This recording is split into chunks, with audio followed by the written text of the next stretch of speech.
পৌষ পার্বণ চলে গেছে তো কি হয়েছে? আমি মনে করি মানুষের পিঠে খাওয়ার রেশ এখনও থেকে গেছে, আর যতদিন শীত থাকবে ততদিন মানুষ পিঠে খাবে। আজ চলো তোমাদের আমি পারফেক্ট গুড় পিঠে বা ভাজা পিঠে কিভাবে বানাবো সেটাই দেখাবো।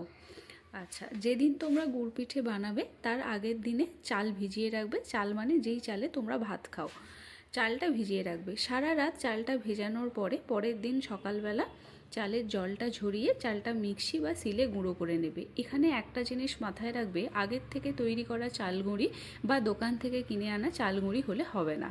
তোমাকে আগের দিন ভিজিয়েই তারপর বানাতে হবে, তবে পিঠেগুলো ভালো ফুলবে। এবারে আসি পরিমাপে।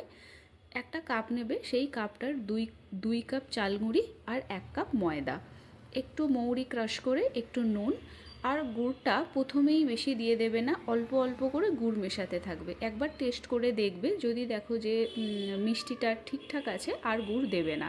এবার ব্যাটারটা যদি খুব ঘন হয়ে থাকে, তার জন্য সেটাকে তোমায় পাতলা করার জন্য উষ্ণ গরম জল অ্যাড করতে হবে।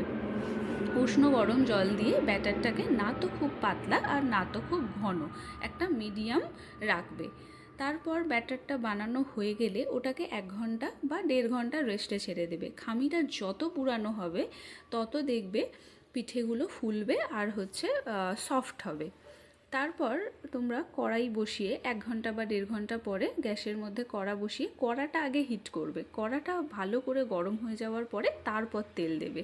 তেল দেওয়ার পরে একটা একটা করে হাতায় করে এইভাবে পিঠে ছাড়বে আর ভাজবে। আমার প্রত্যেকটা পিঠে খুব ভালো ফুলেও ছিল এবং সফটও হয়েছিল।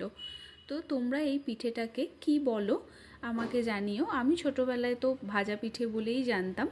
অনেকে বলে মালপোয়া, অনেকে বলে গুড় পিঠে। তোমাদের ওখানে কি পিঠে হয়, কে কি বলো সেটা আমায় জানিও, আর এই পিঠের রেসিপি তোমাদের কেমন লাগলো আমায় জানিও।